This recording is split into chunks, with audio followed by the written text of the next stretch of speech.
সকলোকে স্বাগতম জানাইছো এলপিএনএমি sir YouTube চ্যানেললৈ। আজি আমি সমাধান কৰিম ষষ্ঠ শ্ৰেণীৰ আমাৰ বিজ্ঞান কিতাপৰ প্ৰথম যোনটো চেপ্টাৰ দিয়া আছে the wonderful world of science, বিজ্ঞানৰ বিচিত্ৰ জগতখন। ইয়াৰ চোৱা পিছপিনে এক্সাৰচাইজ দিয়া আছে। এই এক্সাৰচাইজৰ আজি আমি প্ৰশ্নকেইটা সমাধান কৰিম। চোৱা এই চাইডত ইংলিছত প্ৰশ্নকেইটা দিয়া আছে আৰু এই চাইডত অসমীয়াত প্ৰশ্নকেইটা দিয়া আছে। আমি দুইটা মাধ্যমে প্ৰশ্নৰ উত্তৰকেইটা লিখাই দিম। তোমাৰ যোনটো নিয়মত ভাল লাগে তুমি সেইমতে প্ৰশ্নৰ উত্তৰকেইটা লিখি ল'বা। সো এক নম্বৰ প্ৰশ্নটো কি কৈছে, ফিল ইন দ্য ব্লেংকছ, অৰ্থাৎ ইয়াত থকা খালী ঠাইখিনি আমি পূৰ কৰিব লাগিব। আৰু চোৱা অসমীয়াত কি কৈছে, খালী ঠাইখিনি পূৰ কৰা, অৰ্থাৎ এই খালী ঠাইখিনি আমি পূৰ কৰিব লাগিব। এতিয়া চোৱা নম্বৰ প্ৰশ্নটো কি কৈছে, science is the knowledge acquired through dash and dash, অৰ্থাৎ এই খালী ঠাইখিনি আমি কি কৰিব লাগিব, লিখিব লাগিব। এতিয়া চোৱা নম্বৰ প্ৰশ্নটো কি কৈছে, বিজ্ঞান হ'ল ডেছ আৰু ডেছৰ জৰিয়তে লাভ কৰা জ্ঞান। চোৱা ইয়াৰ উত্তৰটো আমাৰ পেজ নম্বৰ 2ত দিয়া আছে।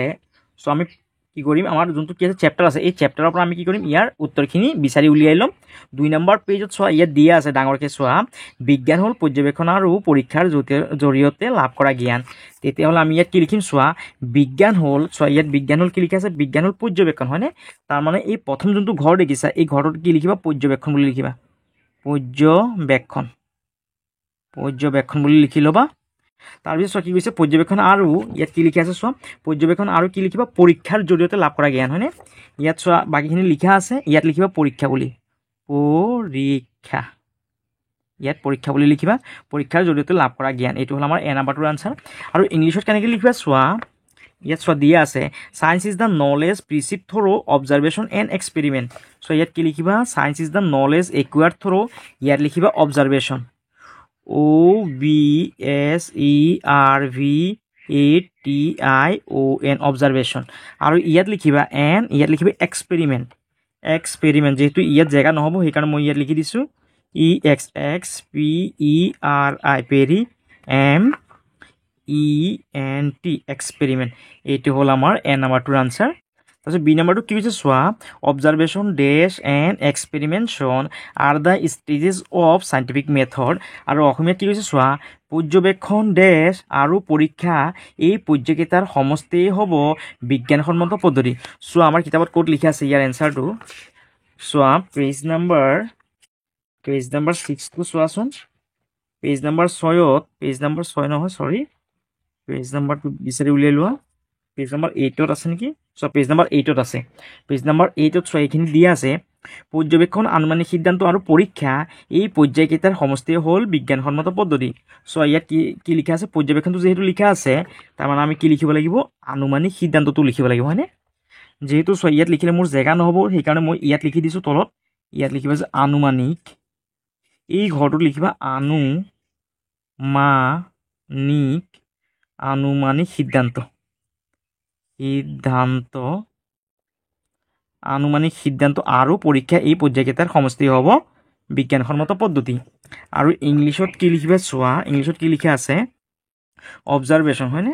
চ' ইয়াত লিখিছে অবজাৰ্ভেশ্যন, হাইপ'থেচিছ এণ্ড এক্সপেৰিমেণ্ট। চ' ইয়াত কি লিখা আছে, অবজাৰ্ভেশ্যন আৰু এক্সপেৰিমেণ্টনটো লিখা আছে, তাৰমানে ইয়াত কি লিখিবা, হাইপ'থেচিছ লিখিবা। হাইপ'থেচিছটো যিহেতু ইয়াত জেগা নহ'ব সেইকাৰণে মই ইয়াত লিখি দিছোঁ HYPOTHESIS, হাইপ'থেচিছ। এই ঘৰটোত কি কৰিবা, এই হাইপ'থেচিছটো লিখি দিবা, জেগা নোহোৱাৰ কাৰণে মই ইয়াত লিখি দিছোঁ। Observation, hypothesis and experiment are the stages of scientific method. এইটো হ'ল আমাৰ বি নম্বৰটোৰ আনচাৰ। এতিয়া চি নম্বৰটো চোৱা কি লিখিছে, উই ইট ফুড ফৰ ডেছ। আৰু অসমীয়াত কি কৈছে, চোৱা ডেছৰ বাবে আমি খাদ্য খাওঁ। এতিয়া চোৱা ইয়াৰ এনচাৰটো ক'ত দিয়া আছে, পেজ নম্বৰ চোৱা 10ত, পেজ নম্বৰ 10ত আমাৰ ইয়াৰ এনচাৰটো দিয়া আছে। চোৱা ইয়াত লিখা আছে যে বৃদ্ধিৰ বাবে আমি খাদ্য খাওঁ। চোৱা ইয়াত কি লিখা আছে প্ৰশ্নটো, ডেছৰ বাবে আমি খাদ্য খাওঁ, তাৰমানে ইয়াত লিখিবা যে বৃদ্ধি, বৰিকাৰ হস্যইকাৰ, বৃদ্ধিৰ বাবে আমি খাদ্য খাওঁ। এইটো হ'ল আমাৰ চি নম্বৰটোৰ এনচাৰ। আৰু ইংলিছত কি লিখিবা, চোৱা we take food that helps us to grow', অৰ্থাৎ টু গ্ৰ' বুলি লিখিবা ইংলিছত। ইয়াত লিখিবা we eat food for to grow' লিখিবা, GROW, গ্ৰ'। এইটো হ'ল আমাৰ চি নম্বৰটোৰ আনচাৰ। এতিয়া ডি নম্বৰটো কি কৈছে, চোৱা dash is mainly taken as food in Punjab. আৰু অসমীয়াত কি কৈছে, চোৱা পঞ্জাৱত মানুহে প্ৰধানকৈ ডেছ খায়। চোৱা ইয়াৰ এনচাৰটো 10 নম্বৰ পেজত দিয়া আছে, পঞ্জাৱত মানুহে প্ৰধানকৈ কি খায়, ৰুটি খায়। আৰু ইংলিছত কি লিখা আছে, চোৱা the people of Punjab roti is the stable food. ইংলিছত লিখিবা ৰুটি আৰু অসমীয়াত লিখিবা এইটো ৰুটি বানানটো লিখি দিবা, ৰয়েৰু তদিগেটি ৰুটি। তাৰ মানে এই এনচাৰটো ডি নম্বৰৰ এনচাৰটো কি হ'ব ৰুটি ৰয় ৰু ট দীৰ্ঘিকাৰী ৰুটি আৰু ইংলিছত ইয়াত লিখিবা ROTI ৰুটি এইটো হ'ল আমাৰ ডি নম্বৰটোৰ আনচাৰ এতিয়া ই নম্বৰটো কি কৈছে চোৱা there is dash in a compass আৰু অসমীয়াত কি কৈছে চোৱা কম্পাছত ডেছ থাকে এতিয়া চোৱা ইয়াৰ এনচাৰটো 14 নম্বৰ পেজত আছে কম্পাছত কি থাকে চুম্বক থাকে আৰু ইংলিছত লিখিবা the compass contain magnet magnet মানে কি চুম্বক মেগনেট মানে চুম্বক তাৰমানে এই কম্পাছত কি লিখিবা ইয়াত চুম্বক লিখিবা প্ৰথম ময়বাম্ব চুম্বক থাকে আৰু ইংলিছত লিখিবা মেগনেট ইয়াত লিখি দিবা যেহেতু জেগাটো নহ'ব সেইকাৰণে ইয়াত লিখি দিছোঁ এইটো এমটো সৰু পৰা লিখিবা MAGNET মেগনেট এইটো লিখিবা there is magnet in a compass এইটো হ'ল আমাৰ ই নাম্বাৰটোৰ আনচাৰ ইয়াৰ পাছত 2 নম্বৰটো কি কৈছে put tick mark against the correct statement আৰু অসমীয়াত কি কৈছে চোৱা শুদ্ধ উত্তৰটোত শুদ্ধ চিন দিয়া এ নম্বৰটো কি দিয়া আছে চোৱা আমি সদায় স্বাস্থ্য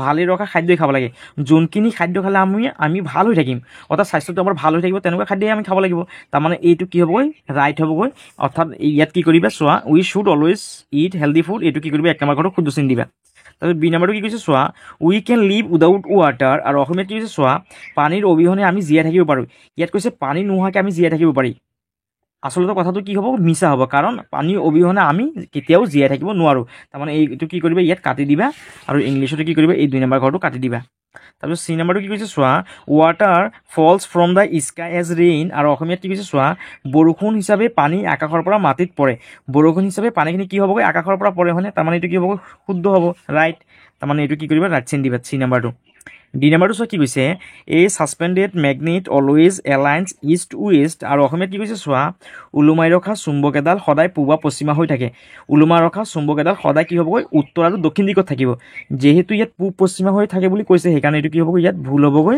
এইটো কি কৰিবা ডি নম্বৰটোৰ ঘৰটোত এইটো ক্ৰছ চিন দিবা ই নম্বৰটো চোৱা the upper parts of the Himalayas and the polar region are covered with snow আৰু অসমীয়াত কি কৈছে চোৱা হিমালয়ৰ ওপৰ অংশ আৰু মেৰু অঞ্চল বৰফেৰে ঢাকাই থাকে হিমালয়ৰ ওপৰ অংশ আৰু মেৰু অঞ্চল সদায় কি হৈ থাকে বৰফেৰে ঢাকাই থাকে তাৰমানে এইটো কি হ'ব শুদ্ধ ইয়াত কি কৰিবা ৰাইট চিনটো দি দিবা এইটো হ'ল আমাৰ ই নম্বৰটোৰ আনচাৰ এতিয়া 3 নম্বৰটো চোৱা কি কৈছে গিভ এ শ্বৰ্ট আনচাৰ অৰ্থাৎ এই তলৰ প্ৰশ্নকেইটাৰ চমু উত্তৰ দিব লাগে আৰু অসমীয়াত কি কৈছে চোৱা চমু উত্তৰ দিয়া অৰ্থাৎ তলৰ প্ৰশ্নকেইটাৰ উত্তৰকেইটা দিব লাগে এতিয়া চোৱা এ নম্বৰ প্ৰশ্নটো কি কৈছে প্ৰথমে ইংলিছত চাই লোৱা how does our earth look like from space আৰু অসমীয়াত কি কৈছে চোৱা মহাকাশচাৰীয়ে মহাকাশত পৃথিৱীখনক কিহৰ নিচিনা দেখে চোৱা ইয়াৰ উত্তৰটো আমাৰ কিতাপত দিয়া আছে চোৱা ইয়াত লিখা আছে যে মহাকাশত তেওঁলোকে পৃথিৱীখন এটা নীলা মাৰ্বলৰ নিচিনা দেখে তাৰমানে এইটোৰ উত্তৰটো চোৱা মই ইয়াত আগতীয়াকৈ লিখি ৰাখিছিলোঁ ইংলিছত চোৱা প্ৰথমে how does our earth look like from space ইয়াৰ এনচাৰটো লিখিবা the earth look like a blue marble from space অৰ্থাৎ আমাৰ পৃথিৱীটোক কিহৰ নিচিনা দেখে এটা ব্লু মানে নীলা মাৰ্বলৰ নিচিনা দেখিবলৈ পায় আৰু ইয়াৰ উত্তৰটো যদি তোমালোকে অসমীয়াত লিখা তেতিয়াহ'লে এইদৰে লিখিবা মহাকাশচাৰীয়ে মহাকাশত পৃথিৱীখনক কিহৰ নিচিনা দেখে ইয়াৰ উত্তৰটো লিখিবা মহাকাশচাৰীয়ে মহাকাশত পৃথিৱীখনক এটা নীলা মাৰ্বলৰ নিচিনা দেখে এইটো হ'ল আমাৰ এ নম্বৰটোৰ আনচাৰ বি নম্বৰ প্ৰশ্নটো কি কৈছে চোৱা প্ৰথমে ইংলিছত চাই লোৱা what is the main component of compass আৰু অসমীয়াত চোৱা কি কৈছে কম্পাছৰ মূল বস্তু কি চোৱা ইংলিছত ইয়াৰ এনচাৰটো এইদৰে লিখিবা the main component of compass is magnet আৰু অসমীয়াত হ'লে এইদৰে লিখিবা যে কম্পাছৰ মূল বস্তু কি এইটো লিখিবা যে কম্পাছৰ মূল বস্তু হ'ল চুম্বক এইটো হ'ল আমাৰ বি নম্বৰটোৰ আনচাৰ তাৰপিছত চোৱা চি নম্বৰটো কি কৈছে how does a suspended magnet remain aligned আৰু অসমীয়াত কি কৈছে চোৱা ওলোমাই ৰখা চুম্বক এডাল কোন দিশত মুখ কৰি থাকে ইয়াৰ এনচাৰটো চোৱা কেনেকৈ লিখিছিলোঁ ইংলিছত এইটো লিখিবা যে ইয়াৰ পৰা লিখিবা a suspended magnet points towards north and south direction আৰু অসমীয়াত কেনেকৈ লিখিবা চোৱা ওলোমাই ৰখা চুম্বক এডাল কোন দিশত মুখ কৰি থাকে ইয়াৰ উত্তৰটো লিখিবা ওলোমাই ৰখা চুম্বক এডাল সদায় উত্তৰা দক্ষিণা হৈ মুখ কৰি থাকে অৰ্থাৎ ওলোমাই ৰখা চুম্বক এডাল সদায় কোন দিশত থাকিব উত্তৰ আৰু দক্ষিণ দিশত মুখ কৰি থাকিব এইটো হ'ল আমাৰ চি নম্বৰটোৰ আনচাৰ এতিয়া ডি নম্বৰ প্ৰশ্নটো চোৱা কি কৈছে how do sailor determine the direction of their ships at C আৰু অসমীয়াত কি কৈছে চোৱা নাবিকসকলে সাগৰত কিদৰে জাহাজৰ দিশ নিৰ্ণয় কৰে চোৱা ইংলিছত কেনেকৈ লিখিবা এই যোনটো প্ৰশ্ন আছে এই প্ৰশ্নৰ লগত মিলাই লিখিবা প্ৰথমে চোৱা এই যে চেইলৰ আছে চেইলৰ পৰা লিখিবা sailor determine the direction of their ships at sea by using compass আৰু অসমীয়াত কেনেকৈ লিখিবা নাবিকসকলে সাগৰত কিদৰে জাহাজৰ দিশ নিৰ্ণয় কৰে? নাবিকসকলে সাগৰত কম্পাছ ব্যৱহাৰ কৰি জাহাজৰ দিশ নিৰ্ণয় কৰে। এইটো হ'ল আমাৰ ডি নাম্বাৰটোৰ আনচাৰ। তে ই নাম্বাৰটো চোৱা, what are the stages of the scientific method, আৰু অসমীয়াত কি দি আছে চোৱা, বিজ্ঞানসন্মত পদ্ধতিৰ পৰ্যায়কেইটা কি কি? চোৱা ইয়াৰ এনচাৰটো মই ইয়াত লিখি থৈছিলোঁ, observation, hypothesis and experiment R the stages of the scientific method. আৰু অসমীয়াত হ'লে এইদৰে লিখিবা, বিজ্ঞানসন্মত পদ্ধতিৰ পৰ্যায়কেইটা কি কি? বিজ্ঞানসন্মত পদ্ধতিৰ পৰ্যায়কেইটা হ'ল পৰ্যবেক্ষণ, আনুমানিক সিদ্ধান্ত আৰু পৰীক্ষা। এইটো হ'ল আমাৰ ই নাম্বাৰটোৰ আনচাৰ। ইয়াৰ পাছত 4 নম্বৰটো চোৱা, darken the circle of the correct answer. Number 1, which of the following was discovered by Wilbur Wright and Orville Wright? Number A aeroplane, number B submarine, number C train, number D bus. আৰু অসমীয়াত চোৱা কি কৈছে, শুদ্ধ উত্তৰৰ গোলটো সম্পূৰ্ণকৈ পূৰ কৰা। নাম্বাৰ 1, উইলবাৰ ৰাইট আৰু অৰভিল ৰাইটে তলৰ কোনবিধ আৱিষ্কাৰ কৰিছিল? নাম্বাৰ এ উৰাজাহাজ, number B submarine, number C ৰেলগাড়ী, নাম্বাৰ ডি মটৰগাড়ী। এতিয়া চোৱা আমাৰ কিতাপত ইয়াৰ এনচাৰটো দিয়া আছে। কিতাপত চোৱা পেজ নাম্বাৰ 6ত চোৱা কি দিয়া আছে, উইলবাৰ ৰাইট আৰু অৰভিল ৰাইটে কি কৰিছিল? উৰাজাহাজ, অৰ্থাৎ চোৱা ইয়াত কি কৰিছে, উৰাজাহাজ কি কৰিছিলে? আৱিষ্কাৰ কৰিছিলে। তাৰমানে ইয়াৰ এনচাৰটো কি হ'ব চোৱা, উৰাজাহাজ ক'ত আছে? এ নাম্বাৰটো। তাৰমানে এই এ নাম্বাৰটো কি কৰিবা, এইদৰে তোমালোকে ৰং পেঞ্চিলেৰে কি কৰিবা? ৰং কৰি দিবা। মই পেঞ্চিলেৰে কৰি দিছোঁ, তোমালোকে ৰং পেঞ্চিলেৰে কি কৰিবা? এই এ থকাটোত কি কৰিবা? এইদৰে গোল কৰি দিবা। অৰ্থাৎ এ নাম্বাৰটো আমাৰ কি হ'ব? শুদ্ধ।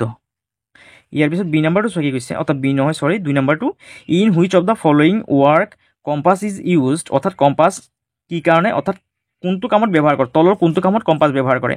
Number A to determine the direction, number B to lift heavy object, number C to measure weight of substance, number D to measure the speed of wind. আৰু ইয়াত কি কৈছে চোৱা অসমীয়াত, নাম্বাৰ 2, তলৰ কোনটো কামত কম্পাছ যন্ত্ৰ ব্যৱহাৰ কৰা হয়? নাম্বাৰ এ দিশ নিৰ্ণয়ৰ কামত, নাম্বাৰ বি গধুৰ বস্তু দাঙোতে, নাম্বাৰ চি বস্তুৰ ওজন জুখিবৰ বাবে, নাম্বাৰ ডি বতাহৰ দিশ জুখিবৰ বাবে। ইয়াৰ যোনটো এনচাৰ সেইটো হ'ব এ নাম্বাৰটো, দিশ নিৰ্ণয়ৰ কামত। অৰ্থাৎ কি কৰিবা, এই এ যোনটো আছে এটোত কি কৰিবা? এইদৰে গোল কৰি দিবা, অৰ্থাৎ কালাৰ কৰি দিবা। এটো কি কৰিবা? এইদৰে কালাৰ কৰি দিবা। ইয়াতো কি কৰা? এইদৰে এ নাম্বাৰটো কি কৰা? কালাৰ কৰি দিয়া। আৰু এইটো হ'ল আমাৰ 2 নাম্বাৰটোৰ আনচাৰ। আৰু অনাগত দিনবোৰত তোমালোকে এনেকুৱা ধৰণৰ ভিডিঅ'কেইটা পাই থকাৰ বাবে আমাৰ চেনেলটো তোমালোকে ছাবস্ক্ৰাইব কৰি ৰাখিবা। আৰু যদি ভিডিঅ'টো যদি ভাল পাইছে তেতিয়াহ'লে কমেণ্ট কৰিবা, শ্বেয়াৰ কৰিবা। সকলোকে ধন্যবাদ।